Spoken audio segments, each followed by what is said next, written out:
dermatosis generalizada prácticamente. Lo mejor es poner dermatosis generalizada y respeta tales zonas, en vez de describir cuello, brazo derecho, muslo, en vez de describir todas las lesiones comprometidas.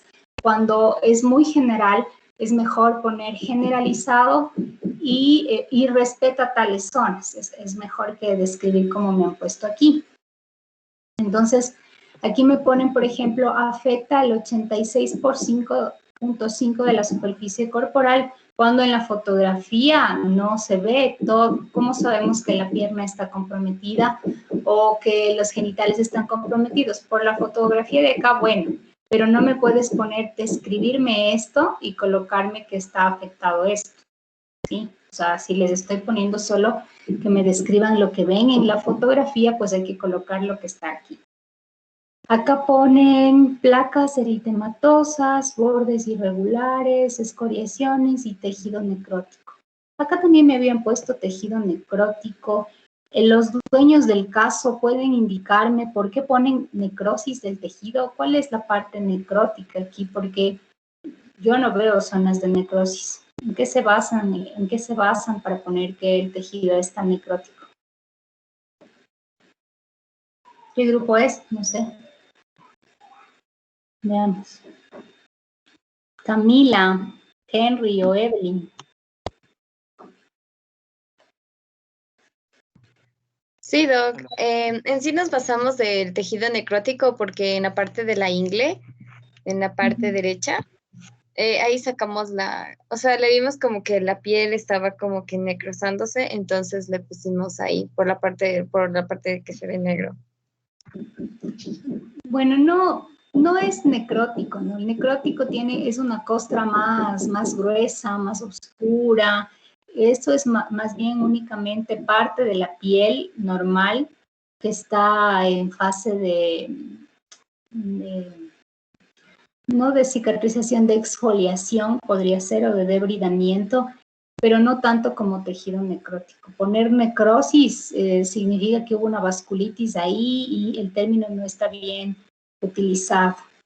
Aquí me ponen, por ejemplo, escoriación. No se ve tan clara la foto, pero a este paciente lo vimos en la emergencia. Un paciente que todas las áreas donde ustedes ven eritematosas estaba ampollado, estaba con ampollas, y en un hospital en Santo Domingo lo que hicieron fue debridar las ampollas y empaquetarlo prácticamente con toda la gasa que ven acá.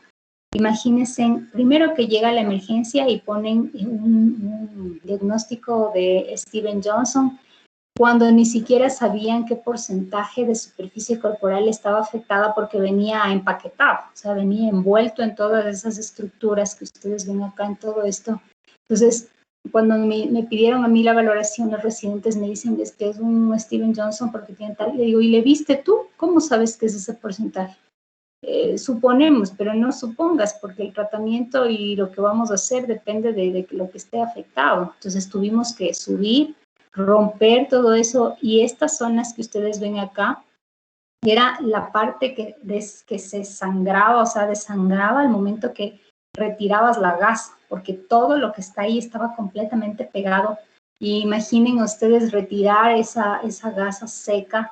Habían zonas que estaban ya trasudadas, no sé si alcanzaron a ver aquí, un poco verdes incluso, de una pigmentación verdosa. Nos tomó creo que toda la mañana quitarle todos los apósitos. Entonces, como recomendación, les había dicho, mantengan la ampolla porque la epidermis evita que te sobreinfectes, a menos que tengas parches especiales que maneja cirugía plástica para que tú puedas utilizar al momento que haces la travesura que se ve ahí, ¿no? Entonces, siempre en quemados o en este tipo de pacientes, hagan que eso se respete. Lo pueden drenar la ampolla, ya les dije, pero no quiten la superficie cutánea.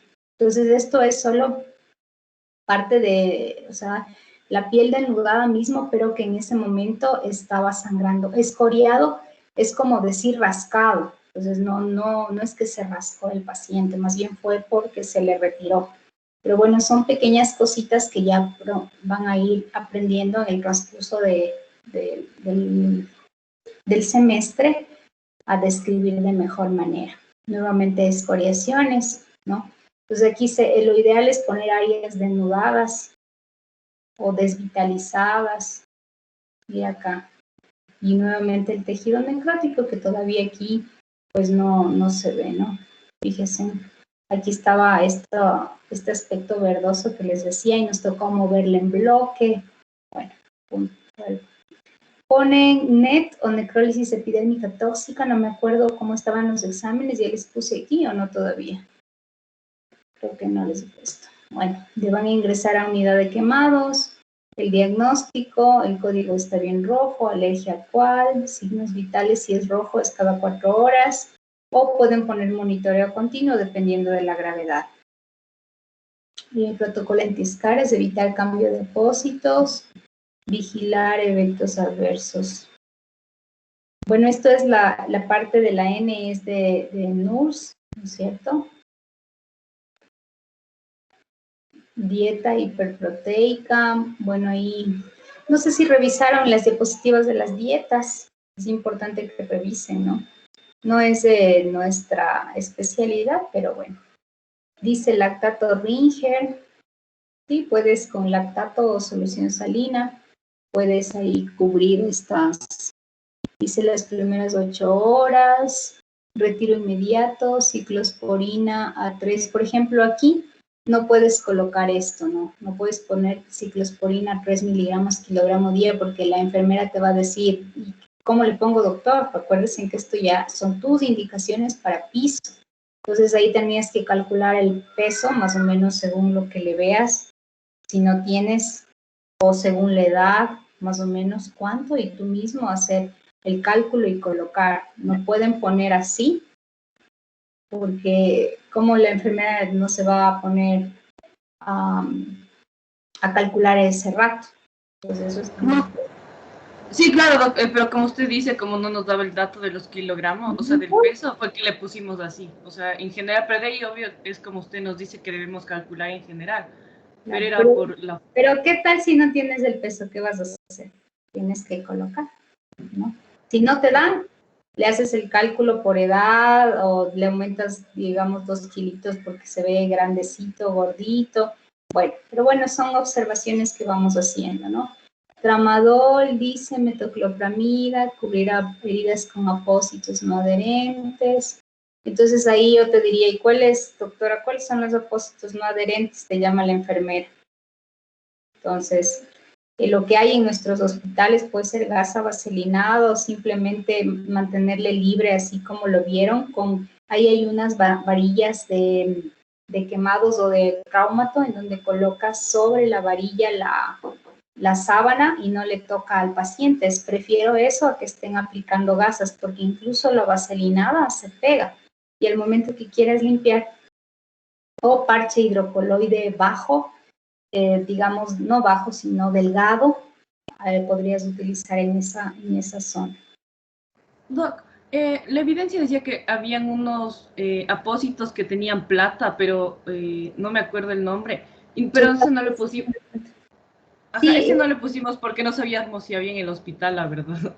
Sí hay sulfadiacina de plata, pero se utiliza más cuando hay infección, sobreinfección.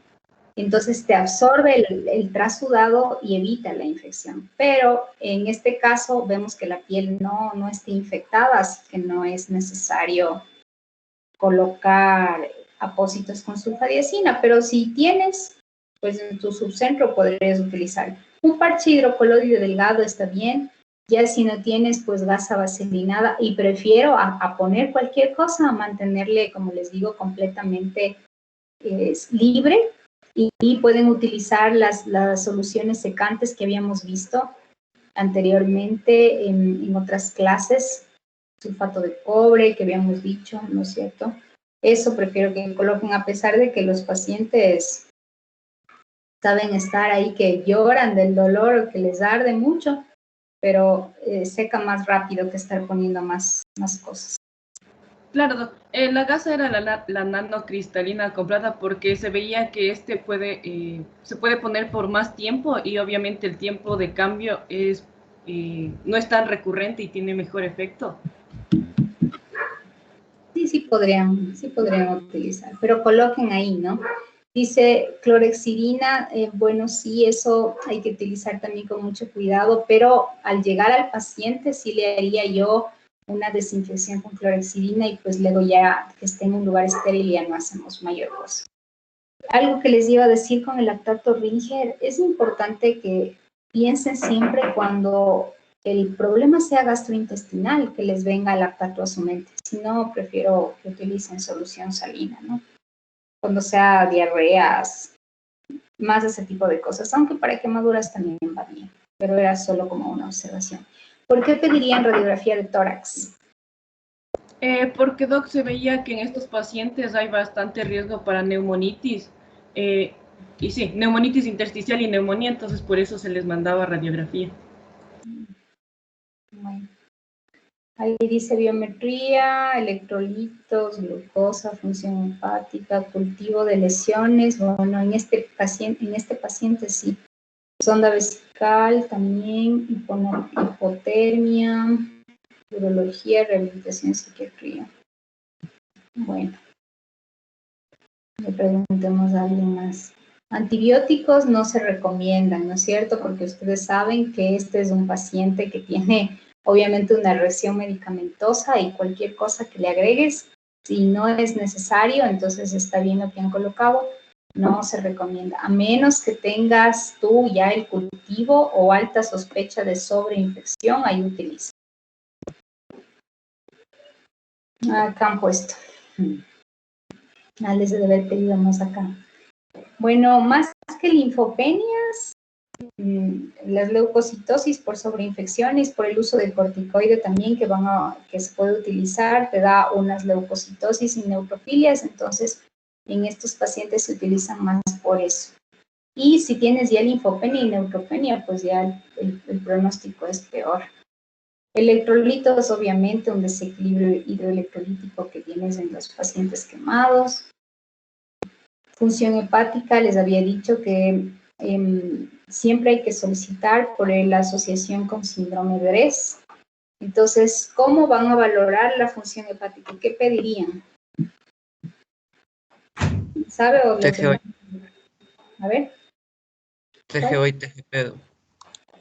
Sí, TGO, TGP, GGT, no bilirrubinas. Las bilirrubinas no ven función hepática. Entonces, si es que están elevadas a más de 3N o 3 del rango normal, ya podremos estar pensando en un DRES y también cuando en la biometría hemática encontremos eosinofil.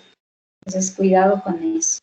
La gasometría, bueno, casi sería solo si el paciente está descompensado, los cultivos ya dijimos, si es que hay riesgo de sobreinfección. En este paciente sí, porque le habían, como les digo, envuelto ahí. Bueno, oftalmología, los ojitos, siempre urología, área genital, rehabilitación, tendremos que esperarnos un tiempo hasta que el paciente mejore. Y psiquiatría, bueno, también está bien hecho. Le salió un Scorten de 3, 40 años, superficie mayor a 10. Veamos el otro grupo.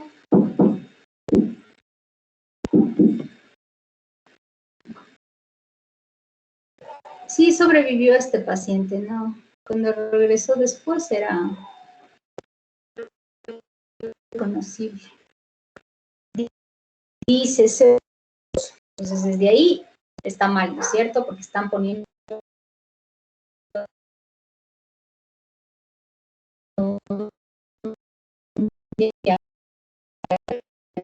no respetando, ahí está bien, han puesto donde se respeta, exulcerada, sangrado activo, áreas hiperpigmentadas, cicatrices, diagnóstico probable, toxicodermia tipo NET debido al uso de terapia. Veamos, también le mandan quemado. El C no es el código CIE10, sino es amarillo, el verde o el rojo. Yo les había dicho en clases que se pone esto para poder saber qué camas se pueden disponer o a qué paciente se le puede mover. Entonces, enfermería dice, está en rojo, ese no se le puede hacer ningún cambio. Este en amarillo sí podemos moverlo. Y este en verde, pues este puede ser dado de alta si es que se necesita la cama. no es el código CIE-10. Cambios posturales, protocolo antiescaras. Aquí hay que poner, siempre hay que poner antiescaras, anticaídas, tromboprofilácticas. Esas son las tres que siempre van. Van cuidado de vías y abordajes, esa es otra que siempre va. Y ahora el uso de mascarilla por lo que estamos en la pandemia. Aquí, por ejemplo, esto tendrías que poner, bueno, de manera general está bien para que nosotros sepamos, pero yo les hablaba del caso. En este caso, tú le estás poniendo algo urinario, le estás poniendo vía venenosa, entonces ahí colocas, no me pongas en el caso de, porque en el caso de, en este paciente, por eso les pongo este paciente. Dieta líquida oral, bueno, dieta líquida, me parece que hay dieta líquida amplia, ¿no? Así como oral, reposición de líquidos y albúmina, bueno, sí, mantener la diuresis en tanto. Ciclosporina veo que me han puesto la mayoría de, bueno, no la mayoría, los dos grupos, ya vamos a analizar eso. Piden biometría, hemocultivo, lo mismo, no electrolitos, interconsultas, iniciar un tratamiento antibiótico en caso de que presente signos de sepsis. Cultivos son positivos. Bueno. Y dice, en el tratamiento propuesto, indique medidas generales. Limpieza regular de las heridas, solución salina, pintura. Esta es la violeta de genciana. Ya no se utiliza, era un buen antiséptico, pero ya no utilizamos más que para marcar cuando queremos hacer cirugías. Ya no se utiliza mucho. Para las áreas desnudas o denudadas, debe ser, me imagino. Parafina o gasa vaselinada, impregnación de antibióticos, solo si es que hay infección. Apósitos adhesivos no, rehabilitación diaria. Hipotermia está bien porque se les baja la temperatura. Vigilancia con cultivos, medios invasivos, clorexidina que ya habíamos hablado anteriormente. ¿Qué tipo de antibiótico usaría? Pueden estar indicados, es decir, cuando los cultivos, bueno, entonces no era aquí, ¿no? Analítica de laboratorio, a ver, vemos qué dice. Neutropenia, hiperglucemia, pancreatitis, enzimas hepáticas elevadas, hematuria, proteinuria. Creo que por ahí está. Sí, casi les ha salido lo mismo. Veamos si sus otros compañeros pusieron igual ciclos. Es que este es otro caso, sí. Esta es una niña, creo que sí les dije en clase, una muchachita que tomó anticonvulsivos. Sí, ha sido alcohólico. Pero sí se salvó también. Ya. Cara, tronco. Bueno, por ejemplo, aquí dice, se observan máculas grisáceas en frente y cuello, confluyen en manchas, manchas eritematosas bilaterales, áreas denudadas de mejillas. Abajo ponen lo mismo, con máculas de color. Entonces, si se repite, es mejor poner en cara y tronco y poner las excepciones, ¿no? Zona eritematosa, acompañados de secreción blanquecina, sí tiene algo de secreción. Diagnóstico, toxicodermia, pero Steven Johnson por ácido valproico. Dermatología, este código también, fíjense que no atienden a lo que se les dice en clase, eso yo les dije al inicio mismo.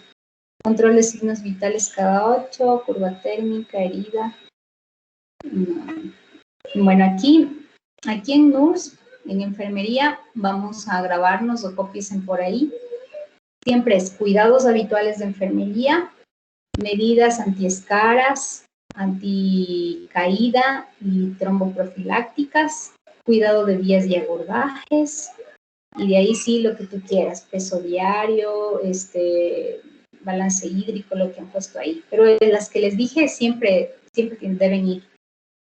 Dieta líquida con sonda, hidratación con solución salina. Aquí están dando prednisona 1 gramo, biopsia de piel. Bueno, sí, creo que los otros grupos no pusieron. Electrolitos, sangre, secreción ocular, oftalmología, gasas, en ampollas, cambiar cada 4 horas, aislamiento de infecciones, temperatura ambiente, accesos venosos, nutrición oral, hidratación. Linezolid. Entonces, aquí tenían que poner que no utilizamos antibióticos, salvo, aquí por ejemplo les ha faltado decir eso, ¿no? No utilizamos a menos que hayan realmente signos de infección. Glicemia y hipoglucemia. Cultivo de sangre, esto casi lo mismo. La biopsia, que no puse el resto. Neumología, bueno, no sé si te consultan neumología. Medicina interna, más por el control de electrolitos, sí. Otorrino, también oftalmo, gineco y urología, a pesar de que ellos dicen, sí, es por lo mismo, no hacen mayor cosa, la verdad, pero bueno. Aquí les sale 3, creo que todos estaban 3. Estos pueden hacer el cálculo en una calculadora esta de la aplicación y es suficiente. Veamos el último. Aquí, miren, igual no, van poniendo, es muy tedioso para el que está leyendo admirar todo, o sea, todo puedes poner generalizado porque se repiten las lesiones en distintas partes del cuerpo, aquí, aquí y aquí. Entonces puedo poner generalizado exceptuando, porque si me pones brazo izquierdo, lado externo, o sea, tan específicos, a menos que tengamos una tumoración, para que seas tan específico de decirme muñeca derecha, cara interna, lado, así. Entonces, ya estoy mirando que está esto como muy sobrecargado. Diagnóstico, sí, es un Steven Johnson. Características clínicas. ¿Y esto por qué pusieron? Como para justificar el diagnóstico. Unidad de cuidados intensivos o quemados. Aquí se han puesto bien. Código rojo. Alergias no refiere. Vitales. Le ponen aquí continuo. Está bien, yo les decía continuo cada 6. Enfermería, acuérdense, cuidados habituales de enfermería, medidas antidescaras, anticaídas, tromboprofilácticas, cuidado de vías y abordajes, y de ahí sí cualquier cosa. Dieta líquida por sonda, hidratación parenteral con lactato más glucosa. Medicamentos, ellos también utilizan prednisona. Fíjense en que los pediatras ellos no suelen utilizar corticoides, utilizan inmunoglobulinas, pero en mi experiencia no suelen salir todos los pacientes. Para mí, el mejor medicamento, a pesar de que digan que el riesgo incrementa con el uso de corticoides, siguen siendo los corticoides, tienen un efecto mucho más rápido. Y lo asociamos con ciclosporina incluso, cuando el cuadro es muy extremo o cuando estamos en los primeros días, cuando ustedes vean el paciente que está en esta fase, pero ya no así marrón, sino como en los muslos, que está medio rojo activo, ahí va súper bien utilizar una combinación porque sabes que todo esto puede ampollarse. Pero ya cuando le vemos como el otro paciente que ya ha pasado el tiempo, pues es como que tú dices, el proceso va porque va. Lo único que vas a hacer es disminuir un poco la inflamación con los medicamentos. De ahí no hacemos mayor cosa. Dice aquí, antibióticos más utilizados igual, ¿no? No se recomiendan antibióticos sistémicos profilácticos, está bien no utilizar a menos solo que estés bien, 100% seguro. Oftalmogínico, neuro, dice. Ah, por la epilepsia. ¿Para qué van a llamar al neurólogo? Para que le cambien de medicamento. Y llamábamos al neurólogo, no en este caso, en otros casos, y el doctor nos decía, ¿y qué quieren que les dé? No tengo nada más que darle, pero va a convulsionar. Que convulsione, no hay más aquí en el hospital. Increíble. Esas respuestas te dan y tú con el paciente he hecho una desgracia ahí. Bueno, entonces continuemos, voy a dejar de compartir.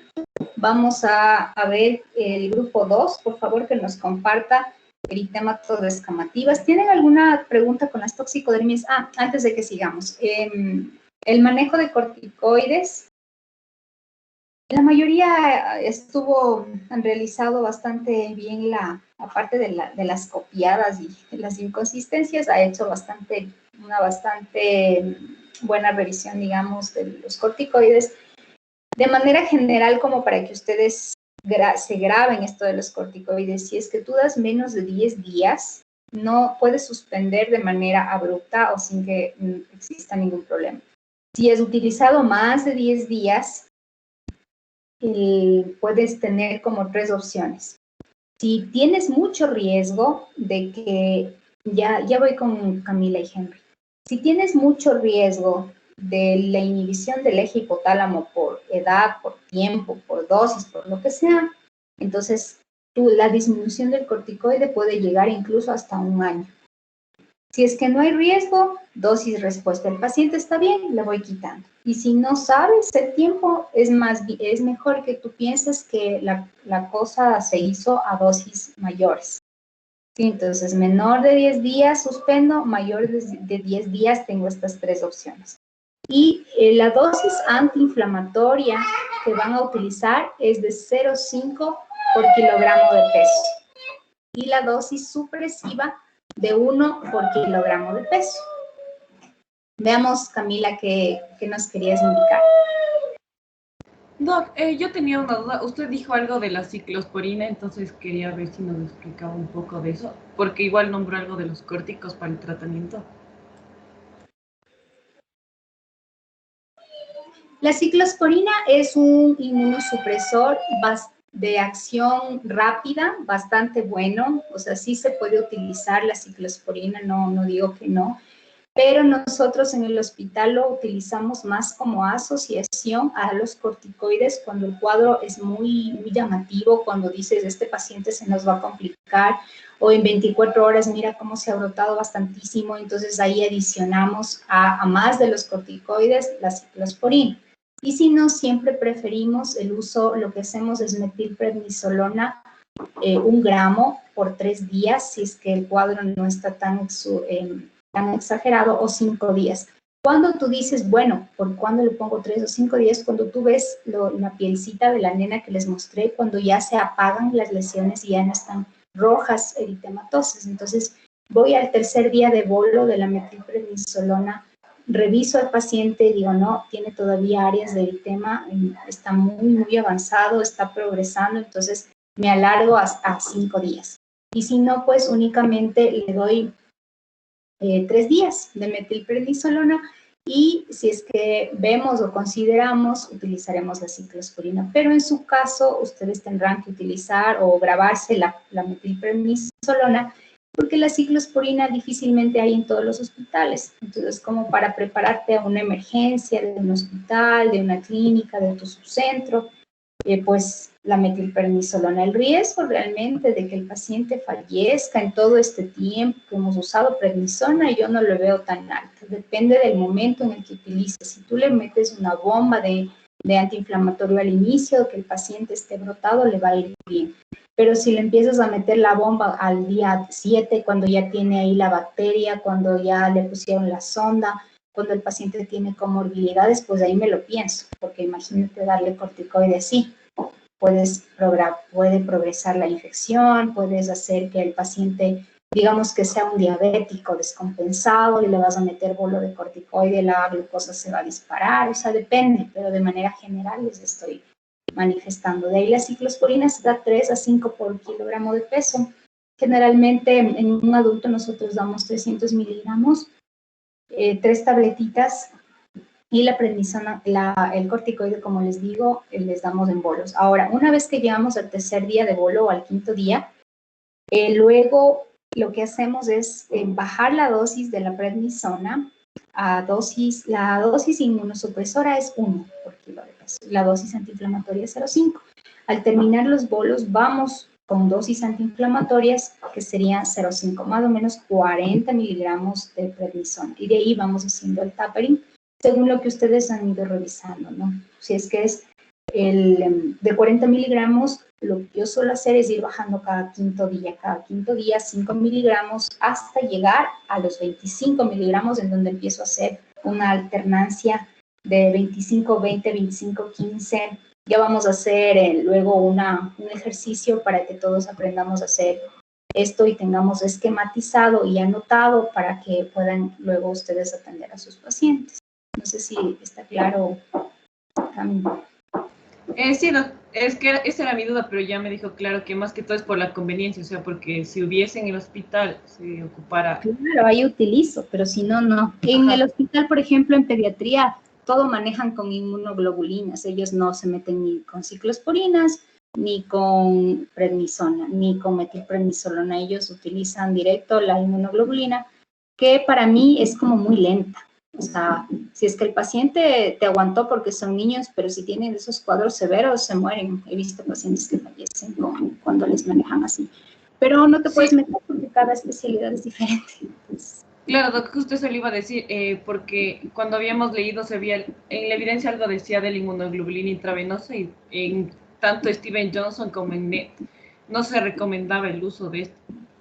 Sí, de hecho sí, pero los pediatras utilizan, ellos solo manejan con eso. Y como son como especialidades conjuntas, entonces siempre terminan ellos tomando la decisión. Tú solo pones tu apreciación, tu opinión y que el manejo podría ser mejor así, pero el servicio es el que decide y sus protocolos. Entonces ahí te tocaría a ti hacer tu propio protocolo de tu unidad o de tu servicio. Pero ya les damos las pautas en todo caso.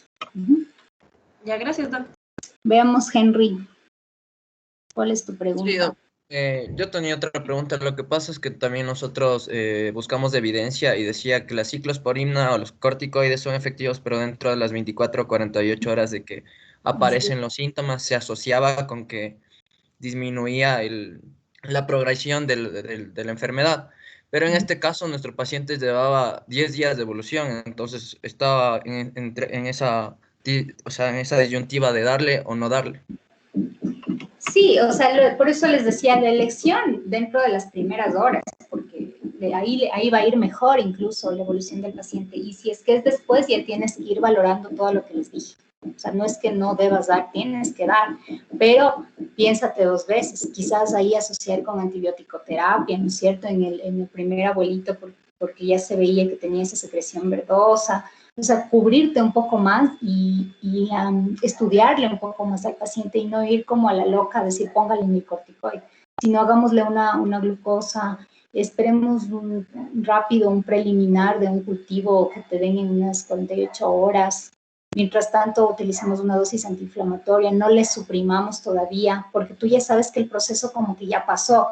Eso les digo, es como más o menos como la gripe, ya te dio y tienes que esperar que termine el proceso. Entonces, lo que hay que actuar en ellos es inmediato, 24, 48 horas, en donde si tú le detienes, la afección cutánea frena. Pero cuando ya se fue, lo único que te tocaría esperar es evitar el daño hepático, porque con el progreso de los días lo que hace es una hepatitis, entonces los pacientes se mueren con hepatitis fulminantes por la elevación de transaminasas. Entonces ahí te toca rezar que esas transaminasas no se te eleven y tienes que tratar por eso, a desinflamar por eso, por los reactantes agudos, lo que ocasionan es un daño hepático. Entonces sí hay que tratar, pero ya te la piensas, la dosis, ya te piensas el medicamento que vas a usar y ahí sí podría ser uso, como les digo, de antibióticos nada más. Sí, entonces verán, lo que vamos a hacer ahorita antes de, no sé si tienen por ahí cómo apuntar, vayan apuntando lo que yo les voy a decir para que luego nosotros hacemos un ejercicio con algún paciente por días, para que anoten por días y la siguiente clase revisamos. Entonces, hagamos de cuenta que tuvimos el paciente, el primero, el abuelito, ¿no es cierto? Le dimos un gramo de metilprednisolona. Ponen ahí metilprednisolona en 1 gramo diluido en solución salina 300 o 500 cc, unos diluyen en 500, otros diluyen en 300, pasar diluido lento, ¿no es cierto? 1 de 5, hagamos que vamos a dar 5 días. Ya se terminó los 5 días, ya pusiste el 1 gramo, luego de eso tu indicación va a ser prednisona 40 miligramos, es decir, una dosis antiinflamatoria, no sé si me hago entender. La dosis supresiva es de 1 por kilo y la dosis antiinflamatoria es de 0,5, que más o menos en un paciente de 70 kilos por ahí te da 40. Entonces, para que no se hagan lío, grábese en 40. Eso hacemos por 5 días. Luego de los 5 días, 35 miligramos por 5 días. 30 miligramos por 5 días y 25 miligramos por 5 días. ¿Hasta ahí está claro? Sí, doc. Luego de esos 5 miligramos hacemos un día 25, otro día 20. Un día 25, otro día 15. Un día 25, otro día 10. Un día 25, otro día 5 miligramos. Si ustedes se dan cuenta, dimos a días alternos, el 25 miligramos lo mantuvimos y fuimos bajando 5, 5, 5 hasta llegar a 5 miligramos. ¿Hasta ahí está claro? Sí, doctor. Ya. Sí, Una vez que llegamos a los 5 miligramos, mantienen los 5 miligramos, pero ya la alternancia ya no va a ser de 20, sino 15 miligramos un día, 5 el otro. Luego 10 miligramos un día, 5 el otro. Y 5 miligramos, 5 miligramos. Y ahí suspendemos. Cada 5 días, cada 5 días, ¿no?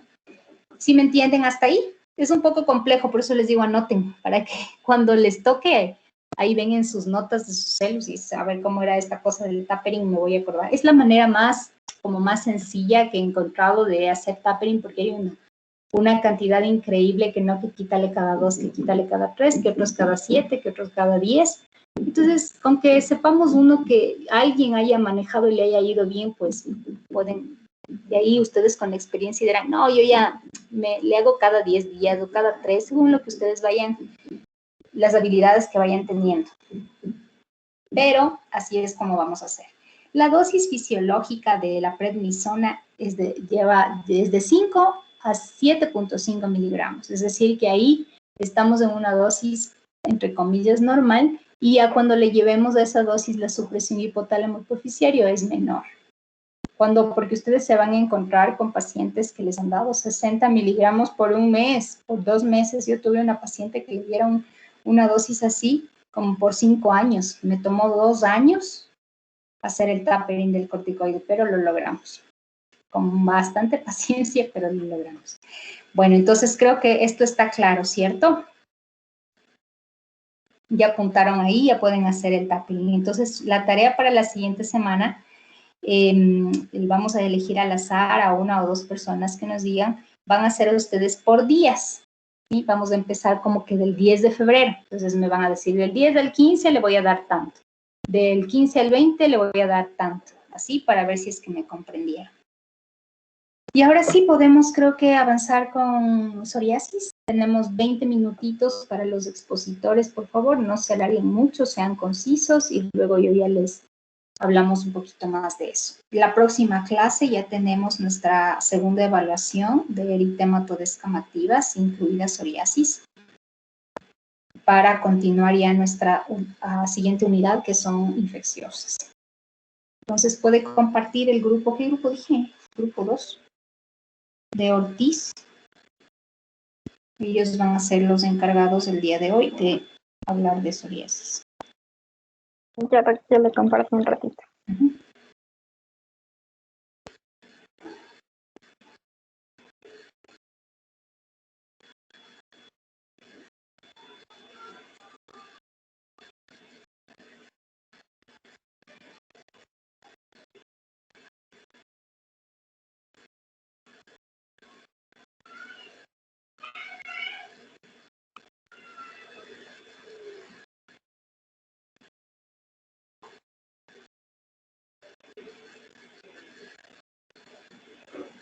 Ya, pueden observar ahí ya. Sí, sí se ve. Buenas tardes, Lu. Buenas tardes, compañeros. Nosotros vamos a hablar acerca de la psoriasis. Entonces, la psoriasis, como definición, tenemos que es una enfermedad de curso crónico de causa desconocida y está constituida por placas eritoescamosas Como podemos observar en el gráfico, tenemos una imagen de piel sana y la piel enferma, donde nos indica las escamas, las placas y la piel inflamada. Dentro de su epidemiología, esta va a afectar en el mundo a un 2%. En América del Sur es aproximadamente un 1%, y aquí en nuestro país no existen datos estadísticos, pero existe un estudio donde reportan 284 casos, que es en el Hospital Carlos Andrade Marín. Además, aquí cabe recalcar que en estos factores de riesgo que podemos observar, como ya dijimos, no existe es de causa desconocida, pero pueden existir algunos factores, como podemos aquí quemaduras del sol, el estrés, infecciones, traumas leves o fármacos sistémicos, que estos van a ayudar o contribuyen con el desarrollo de esta enfermedad.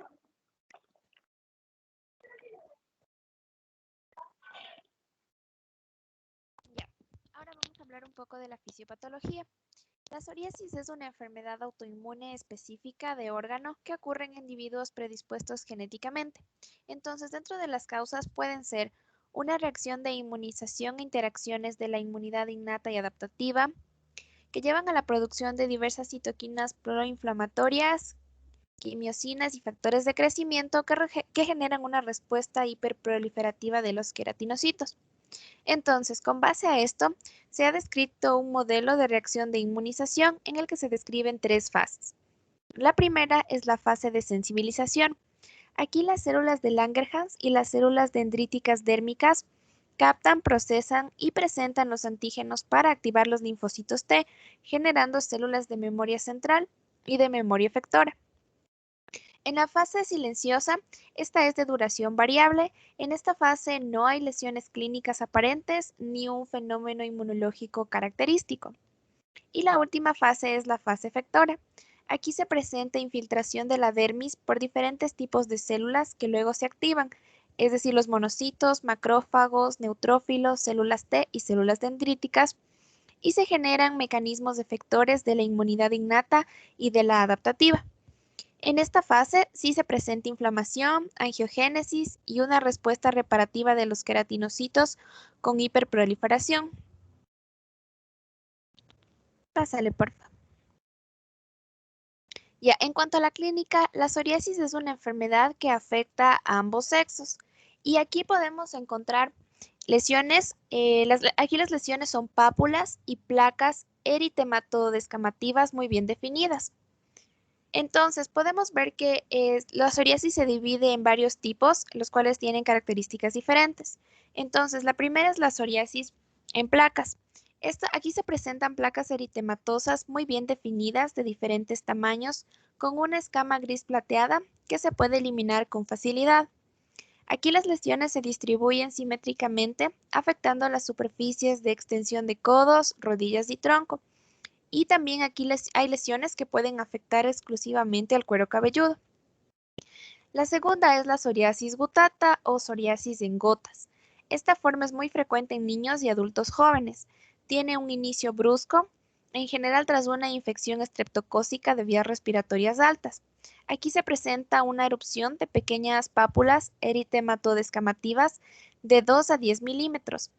Tiene una distribución generalizada, afectando tronco y raíz de extremidades, pero también puede afectar la cara y el cuero cabelludo. Otro tipo es la psoriasis invertida o psoriasis flexural. Esta forma predomina o es exclusiva de áreas flexurales, siendo las lesiones menos queratóxicas. Esta lesión es poco frecuente en niños, excepto en una forma particular conocida como psoriasis del área del pañal. Pásale, por favor. Ya, también tenemos la psoriasis del cuero cabelludo. Esta puede ser muy pruriginosa. Aquí se presentan placas descamativas con eritema perilesional y a veces se presentan como placas de escamas amiantáceas. La psoriasis ungueal, aquí se pueden observar alteraciones ungueales. Aquí hay el pitting ungueal o llamado punteado ungueal con depresiones mínimas afectando una o varias uñas, y esta es la lesión más frecuente de la psoriasis ungueal. Aquí otros cambios descritos pueden incluir estriación longitudinal, hiperkeratosis subungueal, onicólisis y leuconiquia. También tenemos la artritis psoriásica. Regrésale, por favor. Esta es una artritis inflamatoria que ocurre entre el 5 al 7% de los pacientes con psoriasis. Esta es muy poco frecuente en la edad pediátrica y hasta en un 50% la artritis puede preceder a las lesiones cutáneas.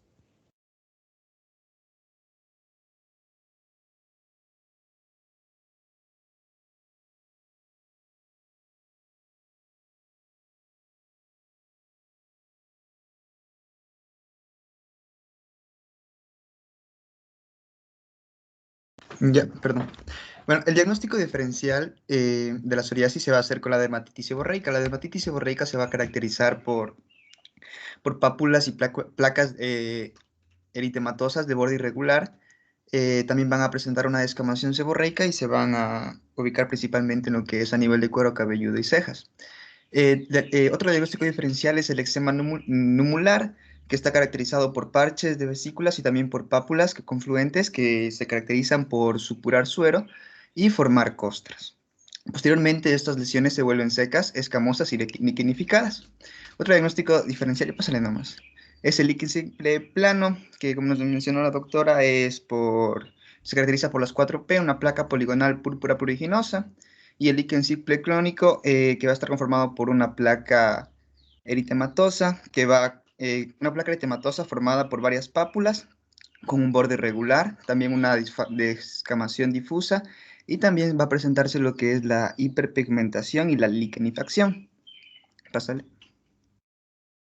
La epitiriasis rosada va a caracterizarse por una placa ovalada asintomática eritematosa y con una posterior aparición de placas similares pero más pequeñas, mientras que la epitiriasis rubra pilaris va a estar caracterizada por pápulas foliculares hiperqueratósicas menores a 1 centímetro, a 1 milímetro.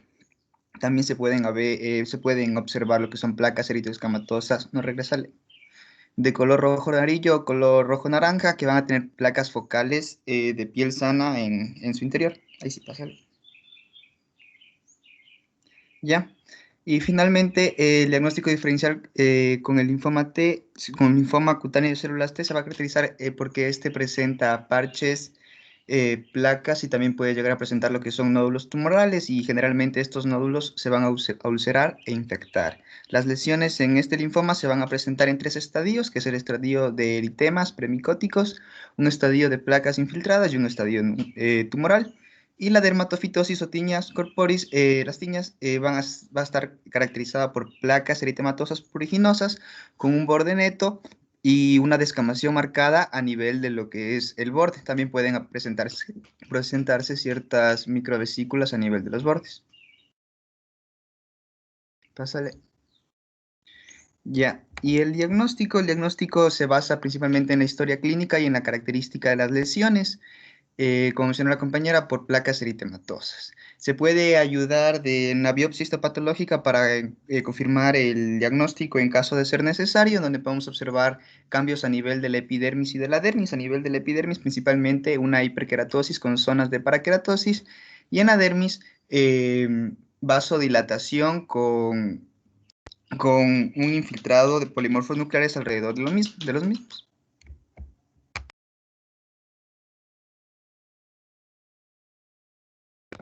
En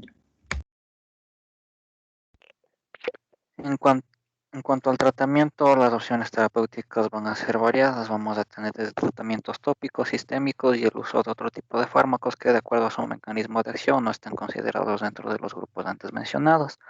Hay que recordar que el tratamiento de la psoriasis va a estar enfocado en base al porcentaje de la superficie corporal afectada. Con esta premisa, entonces tenemos, pasarle. Entonces, con esta premisa tenemos que las psoriasis leves o moderadas corresponden a 25% de superficie corporal, por lo cual aquí se recomienda un tratamiento tópico. Tenemos que se puede utilizar emolientes, los cuales incluyen cremas suavizantes, pomadas o vaselinas. Todos estos productos disminuyen la descamación y son más eficaces cuando son aplicados 2 veces al día y sobre todo si se aplica inmediatamente después del baño. A medida que va a disminuir la descamación, las lesiones pueden volverse más rojas o transparentes. Los emolientes son seguros y casi siempre pueden utilizarse en la psoriasis en placas leve moderada. En cuanto a los corticoides, suelen ser de aplicación tópica. Estos corticoides tópicos se utilizan 2 veces al día y son más efectivos cuando se aplican en la noche. Aquí puede utilizarse un tipo de vendaje oclusivo, eh, los cuales ayudan a una mejor absorción en la noche, y aplicarse el corticoide sin vendaje durante el día. Entonces, a medida que van mejorando, se aplica con menos frecuencia o se cambia el corticoide seleccionado por uno de menor potencia. De esta forma, disminuyendo gradualmente el uso de corticoides hasta su suspensión. El tratamiento con medicamentos reductores, este incluye la antralina, la cual es un agente tópico antiproliferativo y antiinflamatorio. El problema con este es que este puede causar irritación y debe usarse con cuidado, sobre todo en las áreas intertriginosas. También un efecto secundario de este es que puede causar una tinción de la piel, lo cual se puede evitar si se aplica el medicamento, se deja actuar durante 20 a 30 minutos y se lava después de su uso. En cuanto a los medicamentos queratolíticos, tenemos el ácido salicílico, el cual es un queratolítico que ablanda las escamas, facilita su remoción y aumenta la absorción de otros agentes tópicos. Y los análogos de vitamina D, aquí tenemos el calcitriol. Estos van a inducir la proliferación y diferenciación normales de los queratinocitos. Estos análogos de vitamina D pueden usarse solos o pueden combinarse con corticoides tópicos. Si se combina el tratamiento con corticoides tópicos, se recomienda que los análogos de vitamina D se apliquen durante los días hábiles, o sea, de lunes a viernes, el tratamiento con vitamina D, y los fines de semana utilizar el tratamiento con corticoides. Pasarle.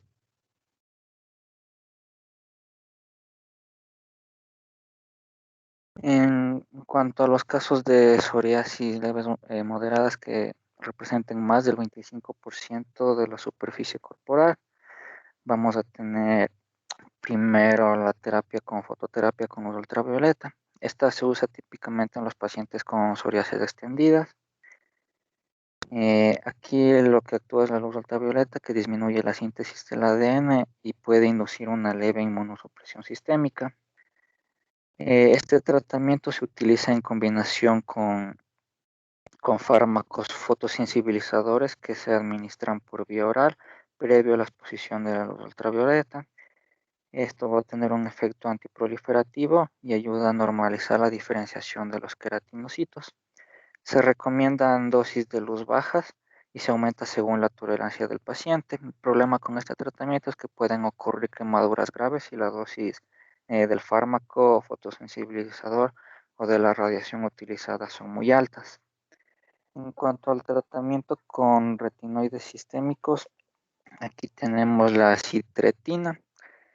Pueden ser efectivos para los casos graves y resistentes al tratamiento de psoriasis vulgar o psoriasis pustulosa. Aquí vamos a tener que estos fármacos tienen un potencial teratógeno y debido a la presencia duradera de este fármaco en el cuerpo, no se recomienda que se utilice en mujeres embarazadas. El tratamiento con ciclosporina puede utilizarse para la psoriasis para la psoriasis grave, pero su uso debe estar limitado a protocolos de algunos meses y raras veces se puede extender el tratamiento con este hasta por un año. Y se recomienda alternar este fármaco con otros tratamientos, sobre todo por los efectos que este puede ocasionar a los riñones y riesgos potenciales a largo plazo sobre el sistema inmunitario. En cuanto al tratamiento con metotrexato, este se administra por vía oral, es un tratamiento eficaz para la psoriasis grave incapacitante, sobre todo para la artritis psoriásica grave. El metotrexato interfiere en la proliferación rápida de las células epidérmicas. Si utilizamos este fármaco, debemos monitorizar las funciones hepática, renal y los parámetros hemáticos. Cámbiale.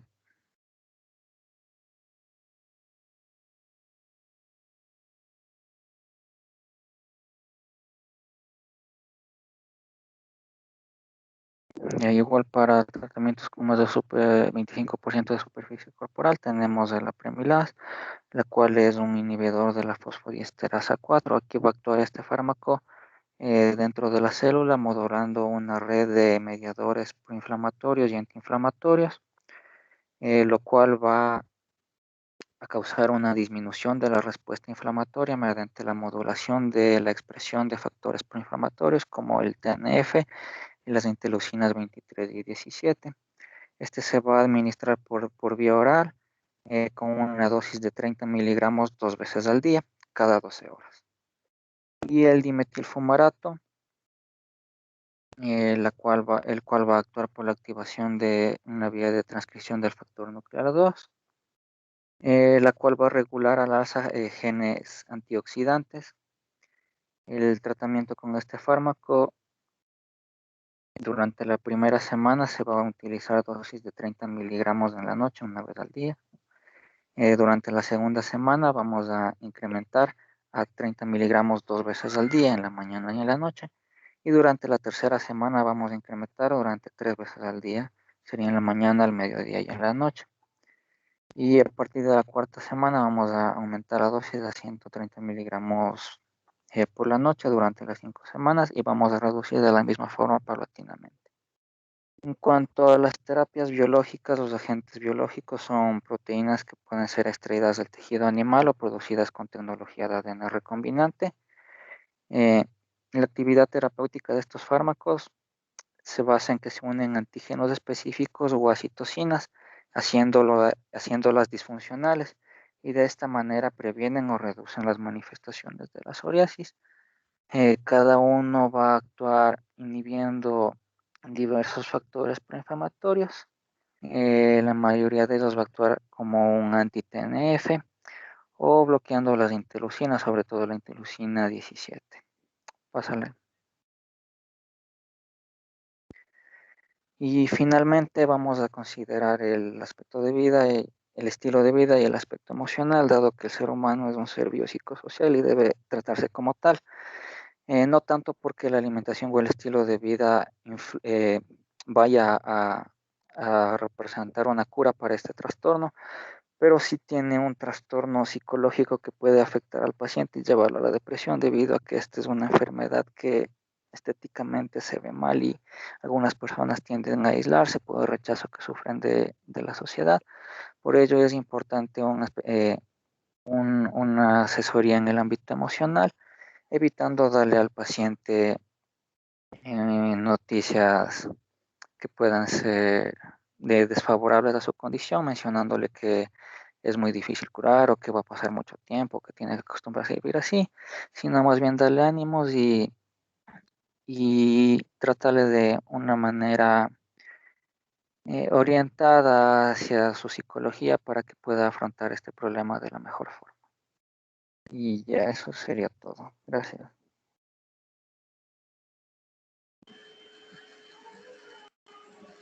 Casi nos haces dormir con tu tu voz de sueño, que estabas recién despierto. No, así es mi voz. Sí, estuvo. Es que tienes como una voz con el mismo tono, entonces así. Una voz que no cambia de matices. Bueno, déjenme ver dónde está la parte de la psoriasis.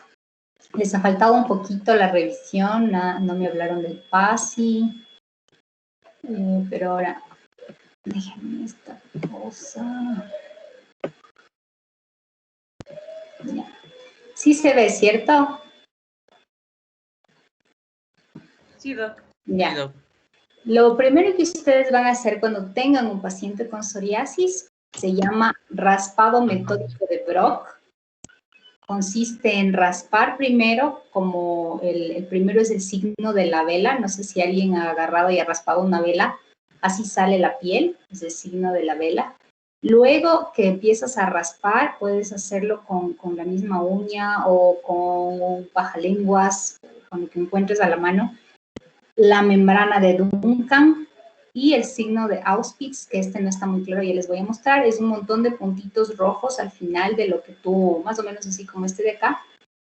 al final del raspado que haces. La mayoría de personas ponen solo signo de Auspitz positivo para no poner raspado metódico de Brock. Solo le ponen como a este. Entonces, tú ves una lesión descamativa, no estás muy seguro de qué es, agarras y raspas y ves el signo de Auspitz o de sangrado al final y le pones Auspitz positivo. Este es el Lequimir. Entonces, el primero es el signo de la vela, la membrana de Duncan, y luego, ahora no vayan a ser tan duro porque agarren y ráspesen ustedes, hasta si lo hacen muy duro también les va a sangrar. Esto se debe a que, acuérdense en que en la dermis tú tenías la vascularización y en la psoriasis estos vasos tienden a subir hacia la epidermis, lo mismo que pasa en las verrugas cuando veamos verrugas o las famosas mitzas, como la gente lo dice, pasa lo mismo. Entonces tú ves este montón de puntitos que son los vasos, la neovascularización que se manifiesta a nivel de la epidermis. Entonces este es un signo que me hace pensar clínicamente en que el paciente tiene una psoriasis. Generalmente, a más de este signo, perdón, del signo de Auspitz o raspado metódico de Gros, tienes el signo de Koebner, que es este de aquí, es decir, que las lesiones van a sentar o van a remedar la patología de base en donde haya injurias. Aquí, por ejemplo, tienes una cirugía y las placas aparecieron de la forma en que el paciente se hizo cicatriz. Este de acá es una paciente que fue a la playa, la zona de aquí que está sin lesiones es la del traje de baño y la zona de acá es la que se expuso al sol. Entonces la psoriasis apareció en la zona de exposición solar o donde el paciente sufrió la quemadura. Este fenómeno de Koebner también lo tienen las verrugas. Ya cuando veamos verrugas les voy a volver a hacer acuerdo de este signo, pero es un signo característico de la psoriasis. Si yo me lastimo la piel en un lado, en donde me lastimé, me aparece la placa de psoriasis. Cuando yo les diga psoriasis, lo primero que debe venir a su mente es codos, rodillas y piel cabelluda. Entonces, el paciente te dice, mire, doctora, me han salido estas placas en los codos. A ver, déjeme ver las rodillas, déjeme ver la piel cabelluda. Vamos a raspar un poquito aquí, raspado metódico de Brock positivo o si quieren resumirlo, Auspitz positivo. Son estas placas delimitadas, descamativas, eritematosas. Cuando ustedes valoren un paciente con psoriasis, tienen que ver descamación, eritema e infiltración. ¿Qué tan gruesa está la piel? ¿Qué tan afectada? Entonces, para su próxima clase vamos a bajarnos la aplicación del PASI, P-A-S-I, para poder hacer un ejercicio de un paciente que tenga psoriasis y calcularle el PASI. Miren esta de acá, esta es una placa más gruesa, ¿no es cierto? Estas, en cambio, son placas más delgadas, entonces a esta yo le pondré en grosor 4, a este le pondré en grosor 2, en cambio a este le pongo más eritema porque está más rojita, a este le pongo menos eritema. Entonces valoro en el PASI, eritema, infiltración, descamación.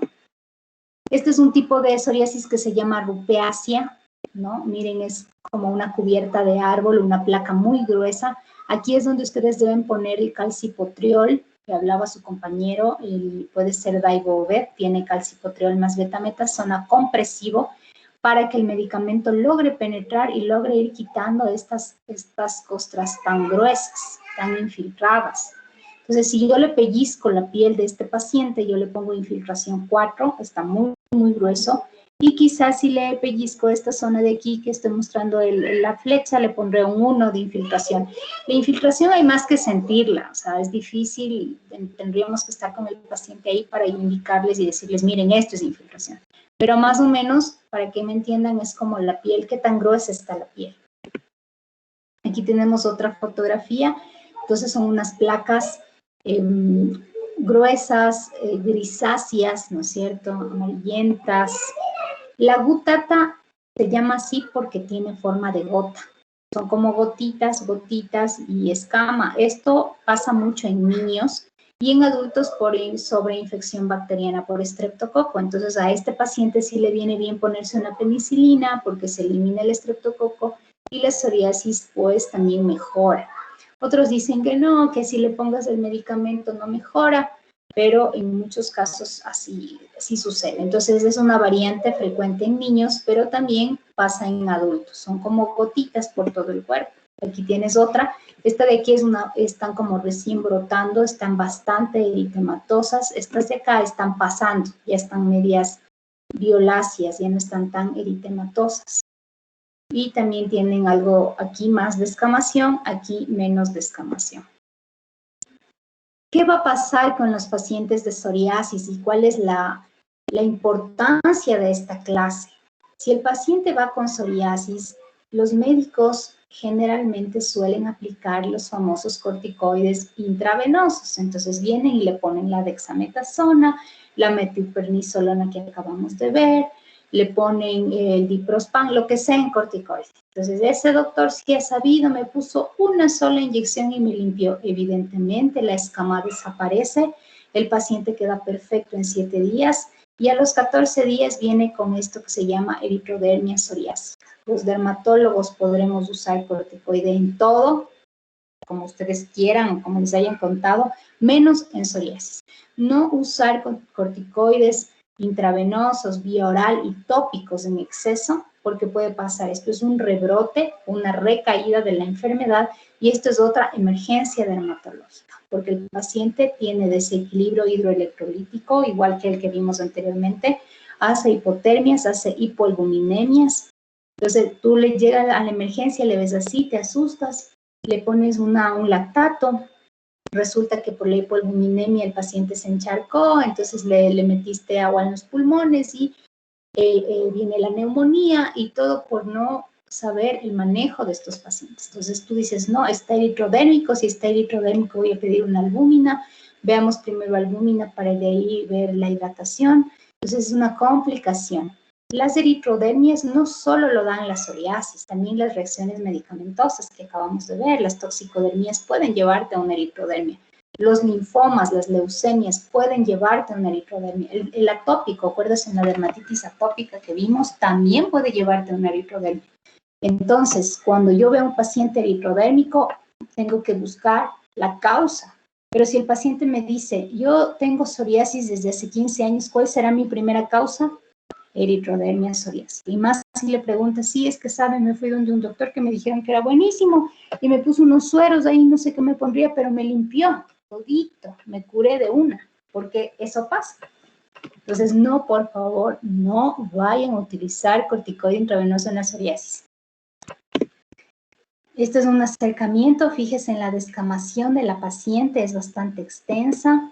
Acá pues días posteriores, como no podemos, imagínense que yo le digo al compañero que estaba exponiendo tratamiento, a ver, ponle corticoide aquí, imagínense en los tubos de corticoide que vas a utilizar para aplicar en toda esa extensión de superficie corporal. Lo que utilizamos nosotros es aceite de vaselina y en las zonas más infiltradas algo de calcipotriol o preparadas queratolíticas que ya les voy a enseñar con urea y ácido salicílico.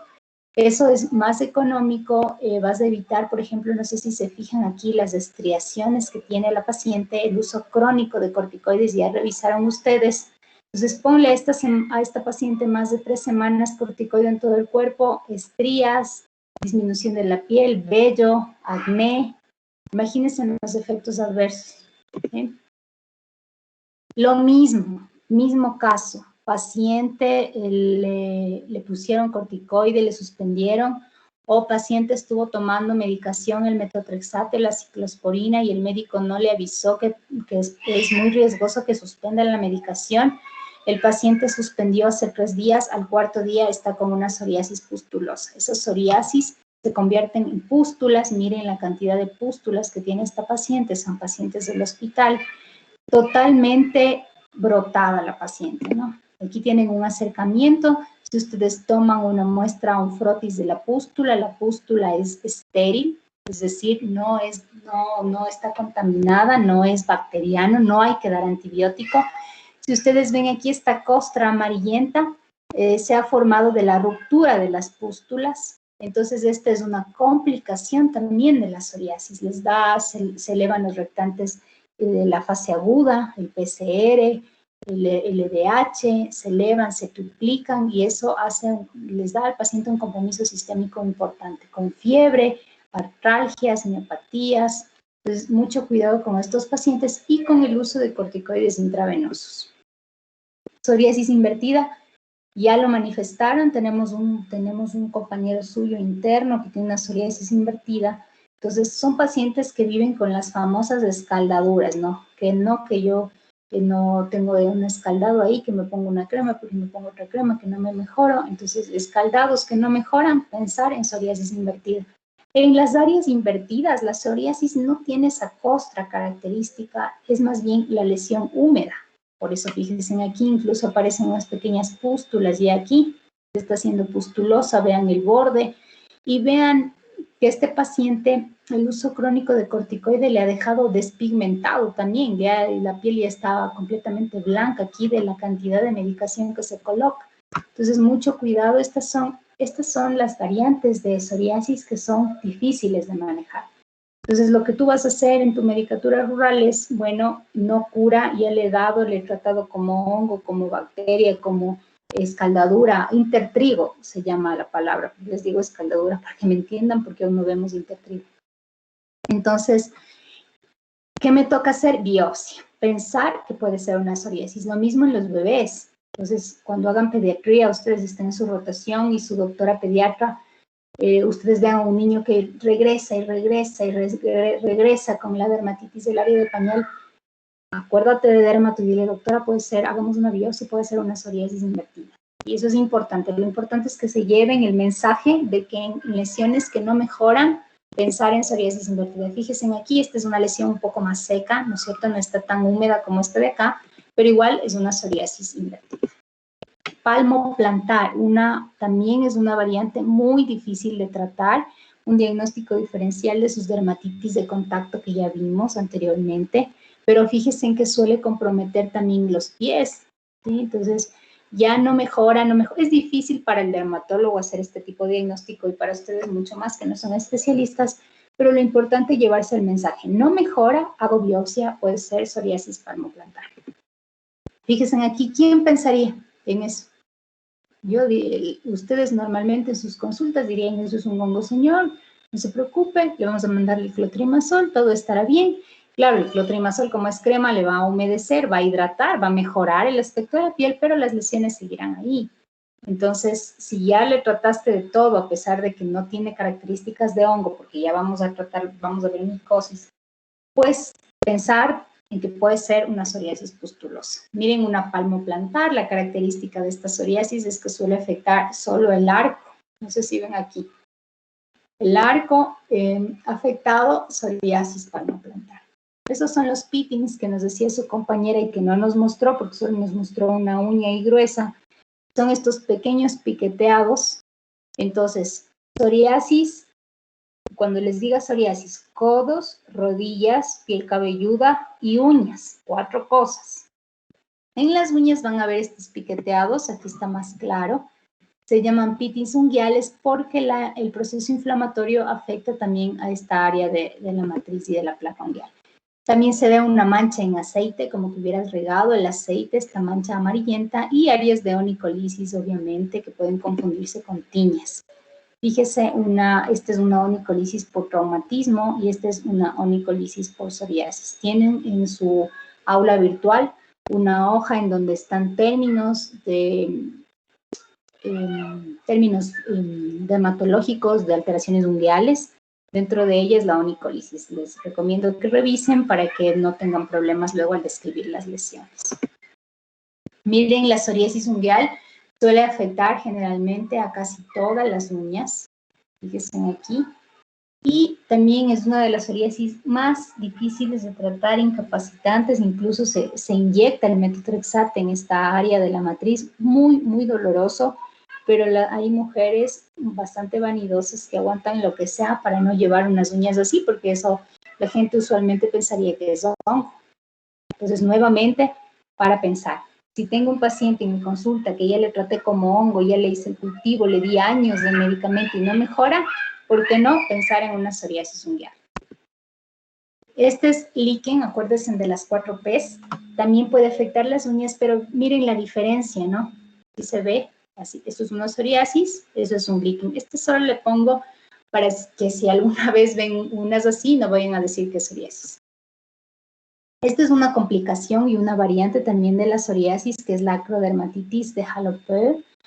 Fíjense en esas pústulas en los pulpejos de los dedos que terminan dañando la placa ungueal, la matriz, y también pues estéticamente difícil de manejar. Entonces, si yo le hago el PASI a este paciente, este cálculo que les digo le va a salir menos de 10. Ni siquiera debería darle antibiótico, ni siquiera debería darle metotrexate por el valor, porque el tratamiento lo vamos a hacer mayor de 10 del PASI, doy orales, y menor de 10 doy tópicos. Entonces, a este paciente le saldría menos de 10, sin embargo, acuérdense en que no curamos enfermedades, sino pacientes, entonces tengo que valorar a este paciente y la incapacidad que tiene, sí debe tomar medicación oral.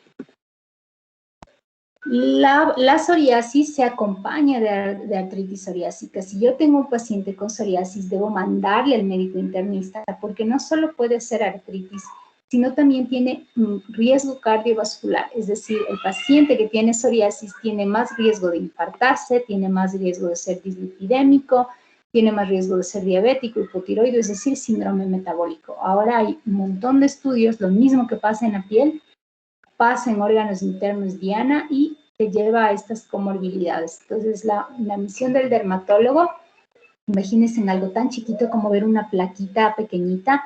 Entonces, tú también estás en tu consulta, recuerdas las clases de dermatología, no, yo me acuerdo que psoriasis era igual a, le va a pasar de todo, le mandamos examen. Entonces, le mandas exámenes, ácido dislipidémico, estado hipotiroideo, está con niveles de tensión alta, es diabético, y le mandas un factor reumatoideo que suele ser negativo.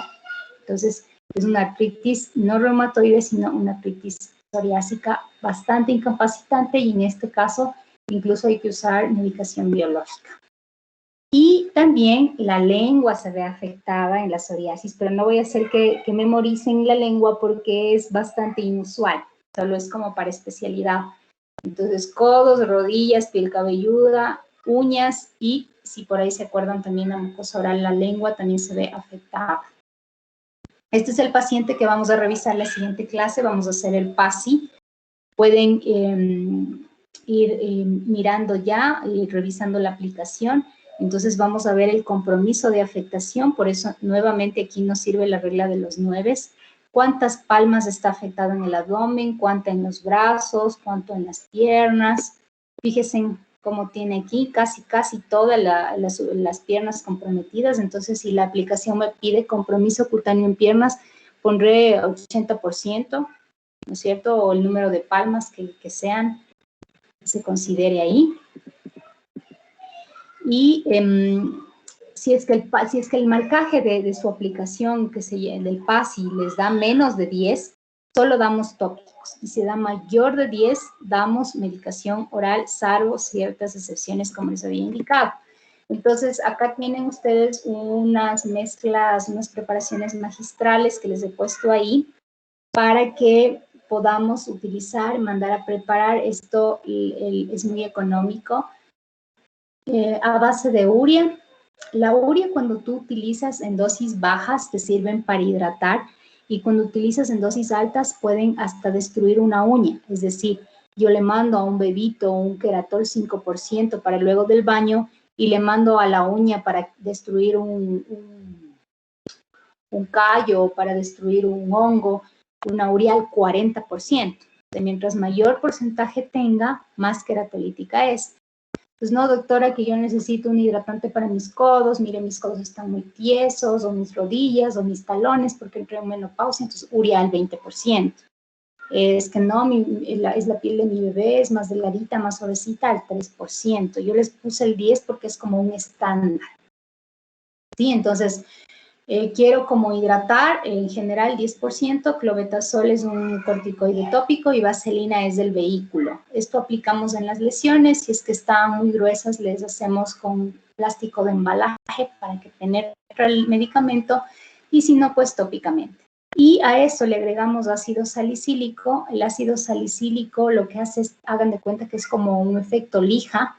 El asepsia, el famoso asepsia, tiene ácido salicílico al 1%, o sea, no hace nada. El ácido salicílico, para que sea queratolítico, tiene que ser mayor al 6% y queratoplástico es menor del 6%. Entonces, los jabones antiacné suelen tener el 2% y las cremitas ya estas formuladas deben tener más del 6%. Entonces, salicílico al 10, vaselina nuevamente, aplicas. Entonces, con el ácido salicílico lijas la piel, la urea hidratas, clobetasol desinflamas y eso puedes ponerle en la noche y en la mañana le pones el calcipotriol, el derivado de la vitamina D. Marcas no hay muchas, por eso les doy Daibovet, es una de ellas, pero es una crema bastante buena, pero también bastante costosa. Entonces, quizás el paciente no tenga para comprarlo. Lo que yo hago es utilizar esta en la mañana y las preparaciones de la noche. De esta manera le puedo ayudar. Y un shampoo, no sé si ya habíamos revisado salicílico más ketoconazol en marca Salishka o Conabon. Entonces, el ácido salicílico ayuda a quitar la escama y el ketoconazol no lo utilizamos como un antihongo, sino como un anticaída de pelo. Entonces, nos sirve también para la dermatitis seborreica o la famosa caspa que ya habíamos estudiado anteriormente, y también para estos pacientes que tienen psoriasis. Nos va bien porque va limando la descamación que está presente ahí.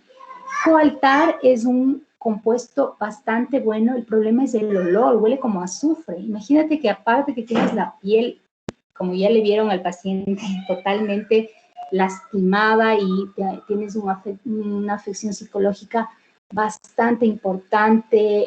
Tengo pacientes que los esposos las han dejado, las esposas, por la condición. Además de eso, oler a azufre, o sea, no puede ser, ¿no es cierto? Entonces, pero si tú dices, mire, no tengo más que darle, esto me da el ministerio, aguántese un poquito el olor, le va a hacer bien, pues puedes utilizar este tipo de shampoo. Lo que pasa es que son medicaciones bastante económicas, pero que molestan un poco la estética del paciente. Igual, imagínense este pacientito que vimos aquí, bañado en vaselina en la noche, pegajoso, con la pijama que está ahí molestándote, o sea, es bastante incapacitante. Entonces, si ya tengo una extensión así de las lesiones, pues ya tenemos que manejarnos con metotrexate. Hay que utilizar metotrexate, que es lo que ustedes van a aprender a manejar en este tipo de pacientes. Creo que la pitiriasis rosada y eso ya vimos. Déjenme ver si tengo aquí, si puedo. ¿Tienen alguna pregunta hasta aquí de psoriasis? ¿Algo no queda claro?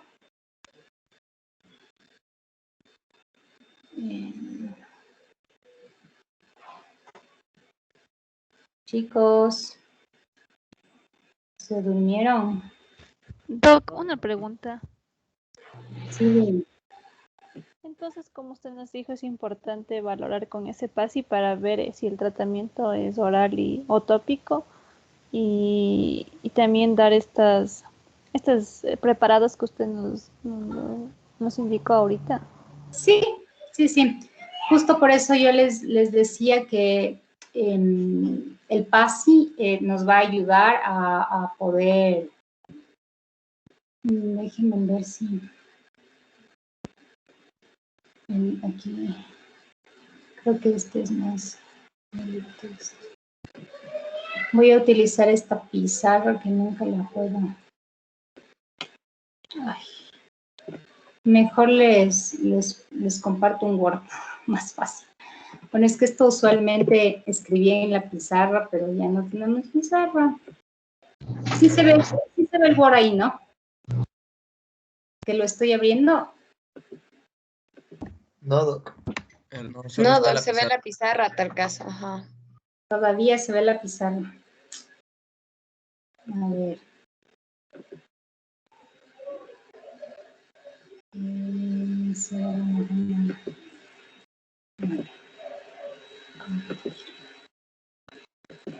Ahí. ¿Ahí se ve? Sí, Doc.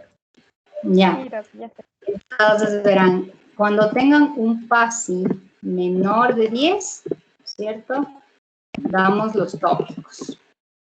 Dentro de los tópicos están los preparados magistrales, que ya luego les mando la presentación, cuando en la noche, por la vaselina y el aspecto, y calcipotriol más betametasona. No hay muchos en el mercado, por eso no es que esté casada con algún distribuidor, por si acaso. De decir, uy, esta doctora nos enseña los comerciales. Daibovet. Esto le ponemos a M. Si está muy poquito, quizás hasta solo le mando el Daibovet Dip. También hay Daibovet loción. Esto es crema, ¿no? Todo lo que es cremita para el cuerpo y todo lo que es loción para la cabeza. Entonces, magistrales. Ya. Y para la cabeza, esto para el cuerpo, vamos a poner aquí piel cabelluda. Para la piel cabelluda puedes dar una loción de calcipotriol, que sería la misma Daibovet, ¿no es cierto? Pero acuérdense de poner loción, o clobetasol loción, que es el Cutibate, el Dermovate, perdón. Dermovate. Tampoco hay muchas lociones de clobetasol, por eso les estoy poniendo en este de aquí. Y el shampoo que les digo es ácido salicílico más ketoconazol. El ketoconazol es un antinicótico, pero inhibe la P450 en la cascada de la caída de pelo y también me sirve como anticaída. Entonces, como tienes psoriasis, ya de por sí se cae el pelo. Si tienes dermatitis seborreica, también se cae el pelo. Entonces, es mejor utilizar este tipo de champús. Se llama Salishka, o también tienen con Avon, que es otro también medicamento que se utiliza.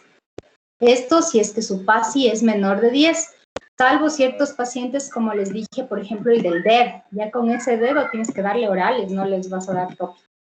Si el PASI es mayor de 10, hacen lo mismo que les acabo de decir, pero vamos a utilizar metotrexate. Aquí quiero que me pongan un poco de atención, porque esto van a tener que aprender a utilizar el metotrexate. Es una medicación bastante económica.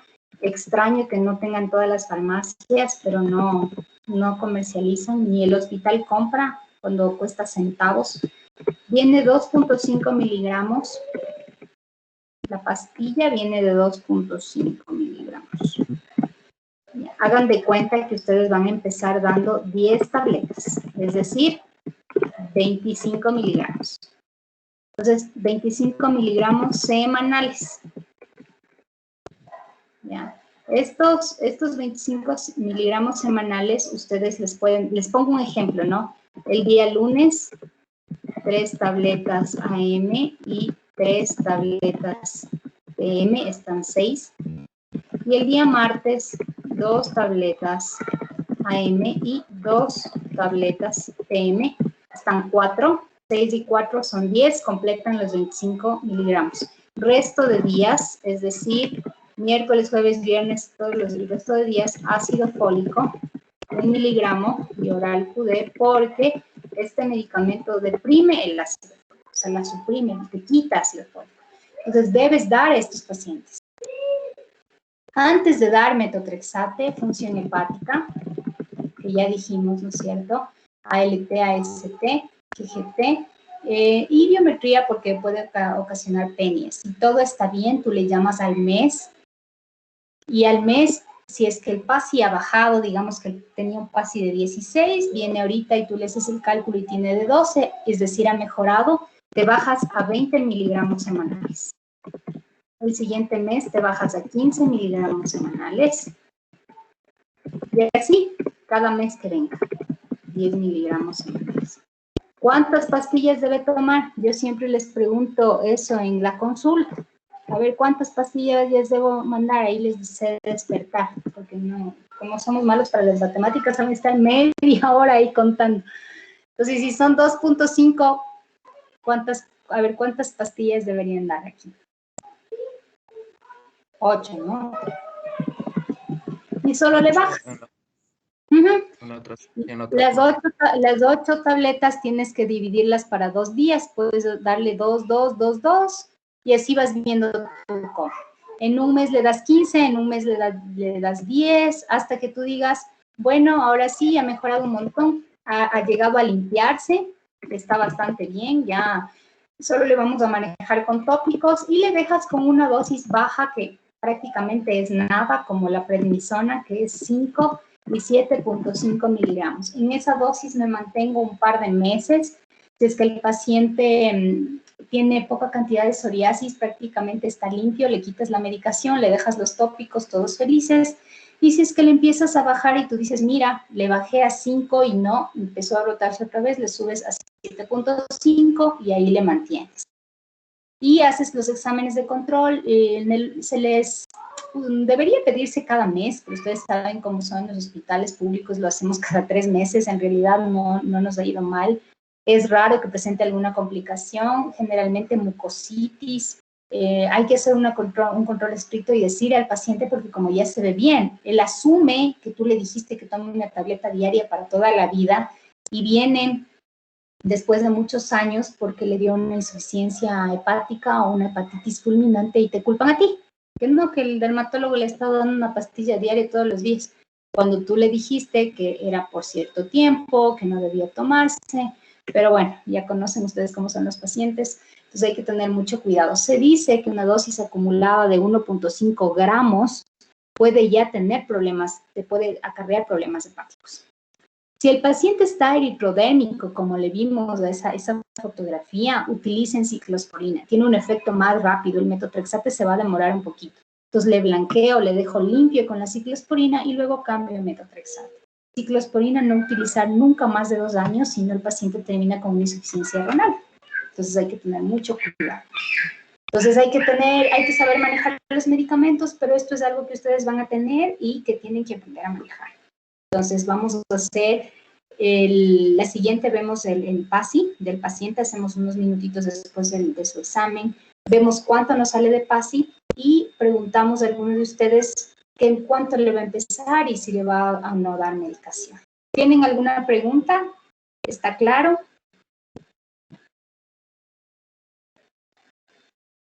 Doc, Sí, Doc. no sé. Dale. Gracias. Una cosita, a ver, lo que yo entendí es que la función hepática, ¿no es cierto?, se ve cada mes, ¿no es cierto? Pero esos 20 miligramos semanales van por no creo, no, o sea, no van por las 4 semanas del mes, ¿no es cierto? Van por una semana y los 15 van por otra semana y así van bajando por la semana, ¿no es cierto? Un mes, o sea, por 4 semanas. Ya, entonces estoy bien. Ya, Doc, gracias. Okay. Cada mes le bajas. ¿Alguien más estaba preguntando? No sé. Gracias. Sí, Doc. No sé si recuerda que también nos iba a dar eso de las fórmulas magistrales, pero orales. Las orales, ya, no les dice, pero ya la siguiente clase les da. Sí, eso era para los pacientes con toxicodermias y daño oral, si me acuerdo. Yo le voy a apuntar aquí, creo que sí le apunté y me olvidé de hacerlos. Las reglas de las 9, las fórmulas magistrales, sí, puesto aquí. Y los corticoides de los tipos hemos preguntado. A ver, veamos. Ya les doy las fórmulas magistrales. ¿Alguien quiere decirme cómo hizo su revisión de los tipos de corticoides que hemos pedido voluntariamente? ¿O preguntamos? Creo que por ahí detengamos porque ya.